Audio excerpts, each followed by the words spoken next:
खुदावंद के जिंदा कलाम में से गिनती की किताब उसका 25वां बाब। और इसराइली शतीम में रहते थे और लोगों ने मोआबी औरतों के साथ हरामकारी शुरू कर दी, क्योंकि वो औरतें इन लोगों को अपने देवताओं की कुर्बानियों में आने की दावत देती थीं, और ये लोग जाकर खाते और उनके देवताओं को सिजदा करते थे। यूं इसराइली बाले फगूर को पूजने लगे। तब खुदावंद का कहर बनी इसराइल पर भड़का, और खुदावंद ने मूसा से कहा, कौम के सब सरदारों को पकड़कर खुदावंद के हजूर धूप में टांग दे, ताकि खुदावंद का शदीद कहर इसराइल पर से टल जाए। सो मूसा ने बनी इसराइल के हाकिमों से कहा कि तुम्हारे जो आदमी बाले फगूर की पूजा करने लगे हैं उनको कत्ल कर डालो।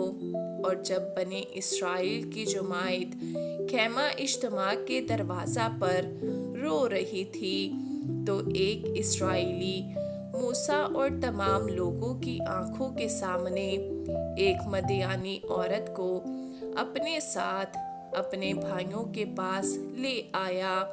जब फिनहास बिन अलीजर बिन हारून काहिन ने ये देखा, तो उसने जुमायत में से उठ हाथ में एक बर्छी ली और उस मर्द के पीछे जाकर खेमा के अंदर घुसा, और उस इस्राएली मर्द और उस औरत दोनों का पेट छेद दिया।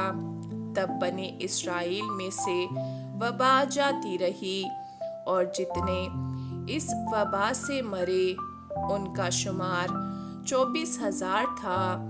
और खुदावंद ने मूसा से कहा कि फिनहास बिन अलीजर बिन हारून काहिन ने मेरे कहर को बनी इसराइल पर से हटाया, क्योंकि उनके बीच उसे मेरे लिए गैरत आई।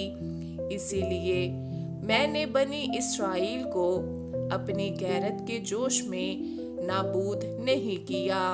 सो तू कह दे कि मैंने उससे अपना सुलह का अहद बांधा, और वो उसके लिए और उसके बाद उसकी नस्ल के लिए कहानत का दायमी अहद होगा, क्योंकि वो अपने खुदा के लिए गैरतमंद हुआ, और उसने बने इसराइल के लिए कफारा दिया।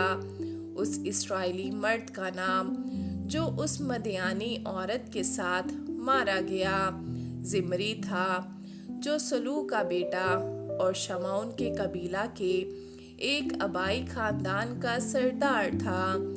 और जो मदियानी औरत मारी गई उसका नाम कसबी था।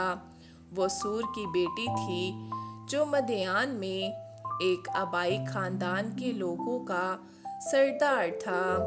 और खुदावंद ने मूसा से कहा कि मदियानियों को सताना और उनको मारना, क्योंकि वो तुमको अपने मकर के दाम में फंसा कर सताते हैं, जैसा फगूर के मामला में हुआ और कसबी के मामला में भी हुआ, जो मदियान के सरदार की बेटी और मदियानियों की बहन थी, और फगूर ही के मामला में वबा के दिन मारी गई।